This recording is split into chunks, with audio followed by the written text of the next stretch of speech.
Well, I have some fish card news for you boys. Okay. So with my friends here, Di and David, who has now moved to fish card because he's heard how amazing it is here. Thank you. Lovely to see you again. In local news, there's been a racial incident. Local mayor Barry Welsh has been accused of being English on his mother's side, 9 generations removed, and it has in fact been confirmed. It's caused a lot of trouble, as you can imagine.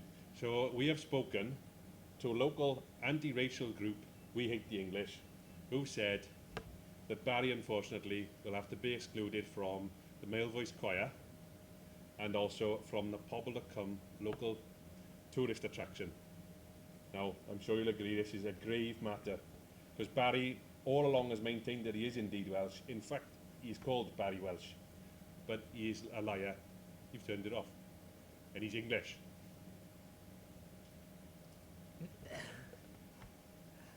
Wait, what? I'm confused. It's off, isn't it? Where's the now red we light look gone? like now we look completely incompetent. Oh, it's a shame, because it was I going know. great. As if we Yeah. didn't Yeah, already. So, Yeah. shall we get it? Yeah. There you go. I think we're on camera here, so we probably should talk about hockey stuff. I think that's the advert. That is the you know, point, that's isn't the it? point Yeah. of So this thing. we'll start talking about some hockey then. Welcome to Inferno TV Into the with my co-host, Well done. Aled and Skippy. So, are you going to introduce the topic for us, Skip? can do. I mean, Yeah. let's talk about last weekend to begin with, Why? because we have to apparently. Let's talk about Dundee away. Yeah. Should we do Well, none of us were there, so Exactly. Apparently, it didn't really happen. Yeah, No. we probably know as much as you guys do from reading about it. So yeah, scoreline obviously not the best. No. That's a hot net minder and a team that's doing really well at home. So Yeah. Yeah. I don't know what more we can say about that really. 7-0, not great. Well, 7-0 is never the best of results, is it? So, but I mean, again, you know, what do you say about it? I mean, Not a lot I we can think say. I think like you said, netminder situation. Their guy is obviously at the top of his game. We're in an unfortunate situation at the moment with the goaltending, and you know, there's a few things. You know, once it sort of started to go downhill, it sounds like it just kept going and it didn't really stop. To be Yeah. honest, so but you know, there we are. But that's that. I mean, the one thing that come out of it, though, I suppose, talking point from a Devil's point of view, was the Andrew Conboy incident, of which there's been another. So what do we So- think about that? Yeah, I mean 6 games. Was it the abusive official? Was that was cited? Yeah, Yeah. of the So- physical of the variety, physical I variety, believe. so- Well, I believe there was some verbal content as well. Well, apparently he went in for a cuddle, was the way that I heard it. Yeah. He went in for a cuddle. The linesman wasn't that way inclined. He was a bit upset about it. They Yeah. fell over. And he fell over. The Yeah. yeah. So do we feel that you know, it was a harsh thing to get 6 games, or is it the right thing? Because it could have been as many as 20. We understand. So Yeah. It is what it is. You know, it's you make contact with a referee or a linesman. It's a ban. You Yeah. know, there's no arguing Yeah. it. That's the way it is. It was unlucky more than anything else, yeah. and I think that's the issue, isn't it? It's unlucky. I think you know from obviously there's been more frustration this week from the Devils fans over it, and certainly from my point of view, in general, personally, I'm backing Conboy. I think he's going to be a really good player for us, and I think it showed particularly in that home game against the Panthers where we really missed him because they had such a physical presence with Salters and Henley. But at the same time, if you're going to get a ban for something worthwhile as well, like smashing Darryl Lloyd up, I think would be one good way. That would make a lot of people happy. On the ice, of course. I think obviously there's a few issues there. The Conboy's got a bit of bad press. People have been talking about it. The officials are well aware of things that have been said about him. You can't go swearing at linesmen, even if you feel that the penalty against you was incorrect. Yeah. You've got to be very careful what you do. Let the captain or the coach handle it if he feels that the official needs to be spoken to at the time. From what we understand, Conboy was agreed that the penalty that was given against him. There was a bit of shouting, over to the linesman when he came out of the box. Yeah. He wanted to speak to the linesman about it. From what we understand, he approached at speed, lost his edge, and unfortunately collected the linesman Yeah. in question. Collected him.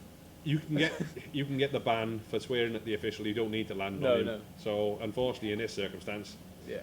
Mr. Hansen's probably been as fair as he felt he could be. Yeah. I think the club maybe feel that it's a little bit harsh because there was no intent. Yeah. But if you go and do it, you're asking for trouble, and trouble is what we've got, basically. And hopefully Andrew learns from that, because I agree with you. He is an important player to us. A lot of AHL experience. He is a guy that we need on the ice, and we need him for the games, as you said, like the Panthers game, where we did take a bit of a battering some of the time. Yeah. People like Plumpton, they stood up and did their best. But yeah, absolutely. But and on the other side is he's going to sell tickets as well, I think, which and we keep it's something I bang on a lot about as well, and probably will week after week. But the sport here has got to be looked at in both ways. It's got to be looked at from obviously a hockey point of view and that sort of sense, but there's always that business thought in mind as well. And we've got a guy there who can play the game, who is going to sell a lot of tickets when he's doing it in the right way and picking his moments. And he means a huge amount to the club, more than what he just what he delivers in terms of goals, I think, anyway. So especially a club like Cardiff as well, I think. Look at what Coventry did last year. They were in some trouble. They went out, they hired a big, entertaining, fun, fighting team. Yeah. And they did well with it. They had physical hockey, and they packed their rink out. Packed the rink, yeah. So, he's a good guy. We need. I do think we need him on the team. Unlucky. And it was I think just moving on then to the Sunday night, I think he was clearly missed, and you mentioned Plumpton earlier, like fair play to the guy, he's a gamer, and fantastic job taking on Salters. Perhaps the Salters may have just got an edge in the fight. I mean, we have got a clip we can go to that, haven't we? We can go to that one. Yeah, we'll run the clip, I guess. We'll run it. Yeah. So, but I mean, fair play to the guy. I think that's a fantastic attitude there from Plumpton, and Salters looks the real deal as well. As a player and a tough guy for the Panthers, and that was great. But I do think when Conboy's in the lineup, it's not just what he does. We seem to have had guys backing each other up more as well. As through those games when he's been on the ice, and I think more people are willing to step up for others and things like that when he's there. So not to labour on the point about Conboy, but I think there's a lot more that he brings to the team than just what he does kind of himself as well, I think. So I think the mistakes that he's made, unfortunately, the people have picked up on that. Unfortunately, some of our own fans have picked up on that and keep on highlighting it. We need to get past it. The team have dealt with it now. The officials have dealt with it. If G decides at some point that he needs to take it further, then that'll be his decision, and we'll back that. But until that point, it's not us who makes the decision, and I certainly wouldn't be asked. I wouldn't be asking for him to be dismissed. Because we do need him, and he is the kind of guy who could become a franchise player for us. He's somebody like Brad who will fill the tent if we can keep him on board. We can keep him focused. Brad took lots of penalties. He took plenty of bans, but we still loved him. We stood up for him in those bans as well, and once when it was obvious he was in the wrong, we stood up for him because he was that guy. Exactly. We haven't seen Conboy play enough yet to have that feeling for him. No. When we do, it happens again. End of the season, I think we're going to be a lot different. I think we'll by that point realise he's a good player, realise we need him, and we'll be gutted if he gets banned again. Yeah. Oh, he's a big physical presence on the ice, and we're certainly missing him when he isn't playing. There's no doubt about that. Absolutely. I think Conboy against Salters, that would have been an interesting battle. Because certainly Henley took plenty of liberties in that game as well. Ben Davis certainly got plenty of attention from Henley, and he's a clever player. He knows how to work his area, and he certainly worked Ben out of his area plenty of times. Well, he was clever up until, you could see, though, that he was getting towards getting tossed. Though. He was clever up until the butt end, wasn't he? To be honest, because I thought, that guy is a monster, and he did a big job. He played a lot of minutes as well.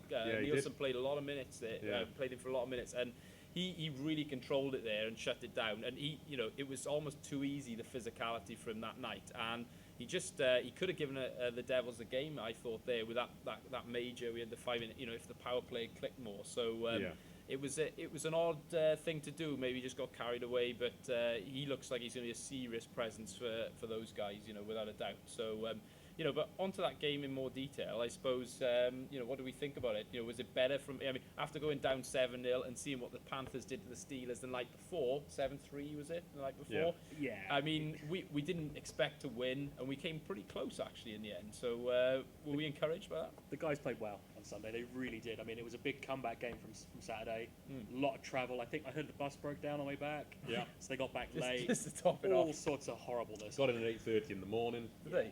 Yeah. Yeah, okay. So I mean, to play that game against Panthers on Sunday night and not get a 7-0 or 7-3 again, to keep in the game. Yeah. Like they did, missing a starting netminder with a backup. Yeah. Well, we were in it with plenty of opportunities to win it. In fairness, We were. We're not trying to gloss over here that we made plenty of mistakes. We gave them too many good shooting opportunities. We didn't take away the shooting lanes. We weren't in front of their net often enough.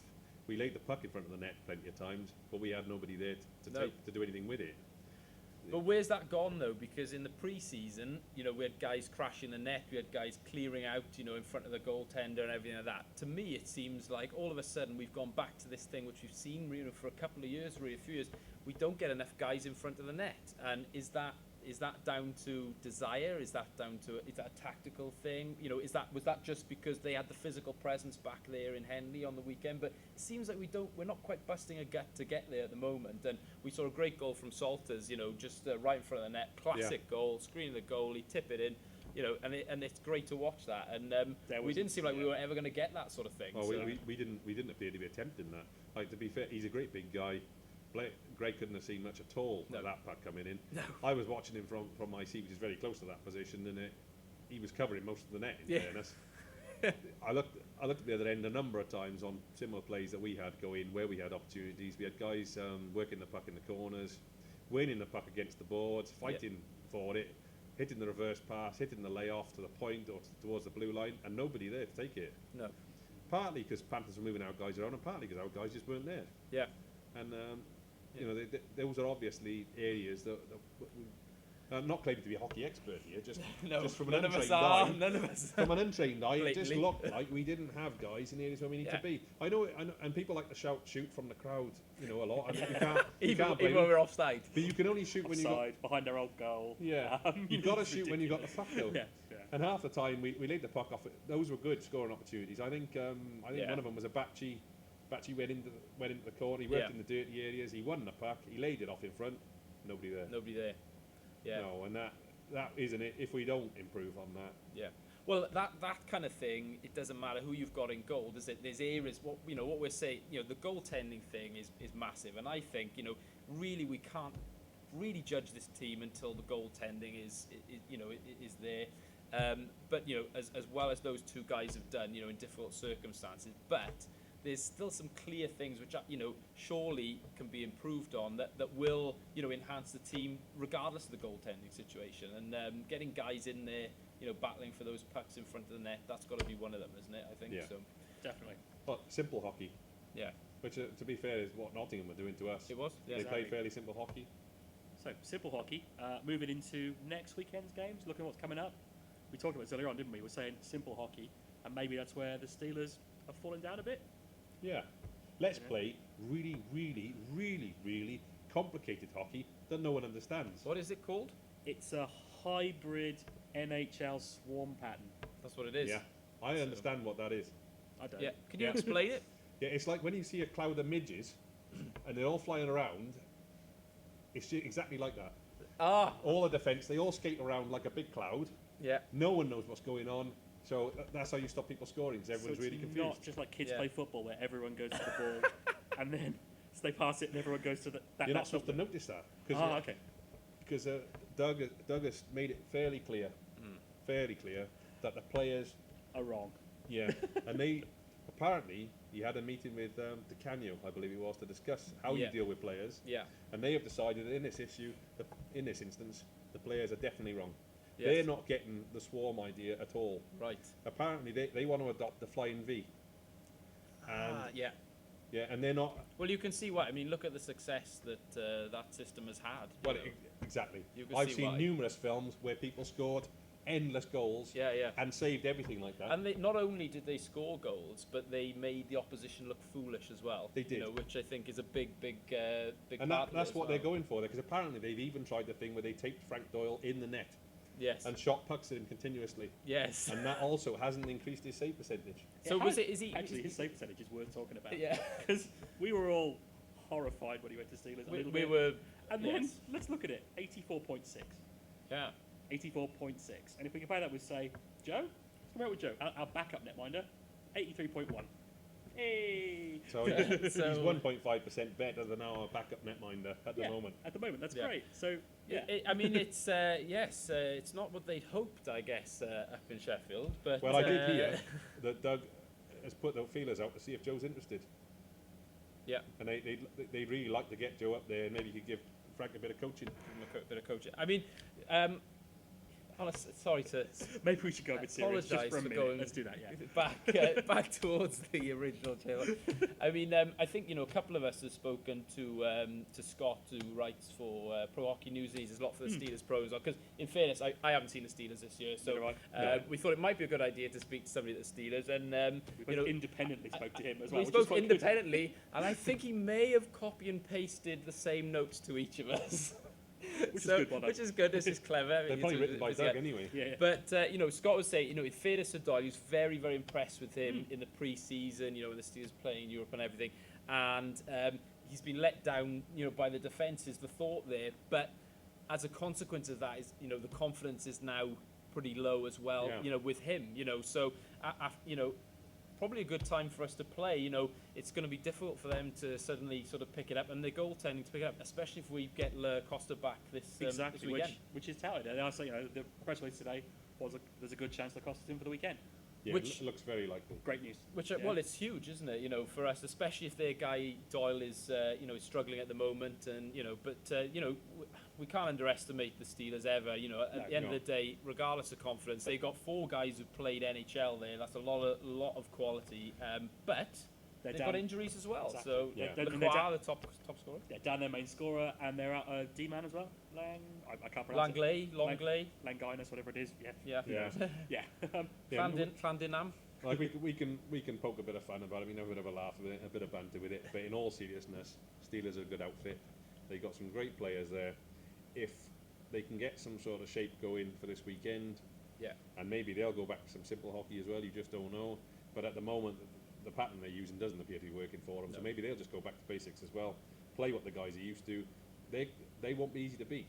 No, they won't. But I do think one area, aside from the goaltending, which hopefully is still an issue this weekend at least, is the power play. And I'm hearing it's not great up there. And I think, there's a lot of Steelers fans upset that Rod Sarich isn't back. And you have to say that Sarich and Legui on that power play were phenomenal for the last few years. And for us, certainly, there's been a lot of games where, especially at home, where we've played the Steelers and we've been on top, given away a penalty, and even if they're totally out of the game, they've stayed in it in terms of scoring, because of a lot down to those 2 guys, and Legui's not getting that same chemistry on the power play, which is which could be an area we benefit from, so. Well, I think there's definitely an opportunity there for us. The same as Clan took advantage of that opportunity on the weekend. Well, it'd be wrong of us not to have a bit of a laugh at, and I really like Finity, and fantastic. That must be amazing for him to have gone back in there. What a feeling! Yeah. What you wave across to all those people at the start of the game. You got Tony looking down and thinking, we're going to hammer them now. Doug's looking across at Finner thinking, I got your job. Finner's over there thinking, do you know what? This is a great job at Braehead. I'm working with a great guy in Neil Black.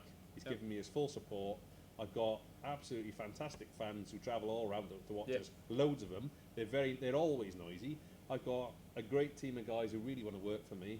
I got this young kid, Kyle Jones, in the net, and he's playing out of his skin at the moment. Yeah. But not just him. They've got a team that's working. Toei's gone there. He's getting loads of ice time. He's playing great.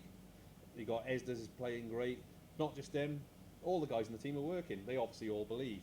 They're all buying into what Finity's doing. They go there and they win. What was that? What could that have been? I'd be surprised if Finity didn't have a lump in his throat when he won that.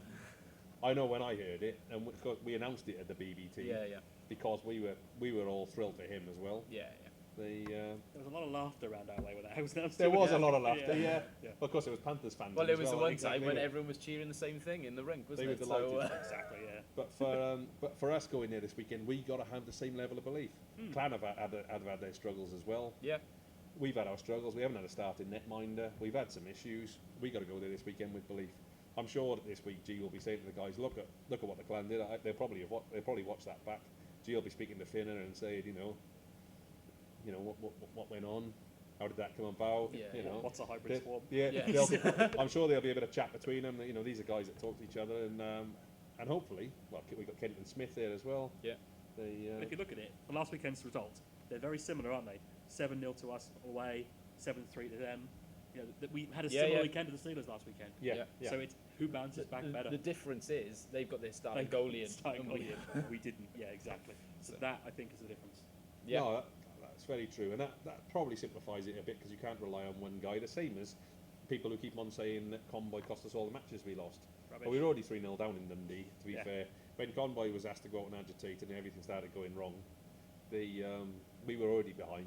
And in a lot of games we've been struggling before the Conboy. What tends to happen is a Conboy's trying to do something to get the game going. Maybe not at the right time, but he's trying to do something. Maybe he's going after the guy that he feels has tried to injure a teammate. And those are things that happen. We have to accept that sometimes we're not in a corridor. We're not in a corridor. No, no corridor. It was a fan that went past because apparently they heard Alex in the building. Like a groupie, really. Not a corridor. So. I think that was brilliant. Whatever. I'm sure what you were going to say was going to be the best part of the show. So, we'll move on. We'll move on. Well, I think I was going to sing, but let's definitely move on. Also, Devils squad-wise, obviously, we had a new forward coming last week. Oh, yeah. Difficult to judge, isn't it? Long flight, straight into the games. I'm sure we'll see more from him this coming weekend. Don't think he trained with the team as such. Looks very willing. Yeah. Looks like he's got the right attitude. Didn't look out of place. No. Off bat, Skated around a lot, was winking at fans. He's obviously a friendly guy. Yeah. No, and good for him. I think he's a guy that's going to do a job for us. That's the way he looks to me. Exactly. He reminds me of people that played here before, like that Tulip, for instance, which I think we discussed earlier. He had that little look. He looks a bit like him. He looks like he could be a little bit demonic out on the ice, which would suit us. Maybe cause a bit of mischief. He looks, he's the build of a couple of snipers that have been in the league in recent seasons who've done really well. Yeah. Building similar stats as well. Looking at it. So I difficult to judge him off that because didn't see enough of him. No. Saw a couple of little chances and he worked a couple of things in front of the net which looked nice. And I think he will be a guy that will do well for us going forward. Sounds good. Liking the look. Right, that's. Yeah, well, I've got a curry on order, so that's what we wanted to cover off tonight, really. Got to get on with that, really. So It's got a curry on order. Just wanted to mention, hope you enjoyed the new intro that was on the show last weekend. Devil's new intro. Particularly when Max turns around to face the camera, which for me is the highlight. Yeah. And I know how to put stick on a tape now as well. Stick on a tape? Stick on a tape. Not even tape on a stick? Yeah, I know how to put stick on a tape. See, you guys have the I prefer that version. You can both see the screen. I haven't had my curry yet. I mean, come on. Give me a break here. God. That's what I think you got the idea of how butt ending happens as well from watching that video. Yeah. Well, what do you do with that? You just grab it and whack someone with it. Oh, right. Okay. Apparently, that's completely okay as well, from what I understand. That's all right. Yeah. As long as no one sees it. Yeah, as long as no one sees it. But the thing with the guys turning to face the camera, there's a couple of great ones in there. You can tell the guys who are really uncomfortable with it. You can tell the guys who are obvious posers, the ones who are like this and then sort of. Yeah. Into the camera. That's good. I thought they were great, but Max is my favourite on there. I thought he was. Yeah. As always, Max is always awesome. Standard. Yeah. I just like to say to Max, "Отлично, Max," which is excellent in Russian. Oh well, that's lovely from you. I feel inadequate. Well, we've learned something. We've all learned. We have learned something. Yeah. New word every week from you. That's right. Different language. Yeah. Good. We also, I believe we've had some additional footage potentially with regard to the fight on the weekend. So if we're lucky and we have got that, we may be showing that just at the end as a nice play out the to the show. So stay tuned for that. Some extra camera angles, I believe, picked up the fight. So we'll try and get that to you as well. Ah, right, that fight. Yeah, that fight. I see. From the weekend. Sorry. Okay. That fight that happened. All right. Thanks for tuning in again. Yeah. Thanks for watching Inferno TV. Yeah, we'll see you soon. Yeah. Cheers. Welcome to the Muscle Show.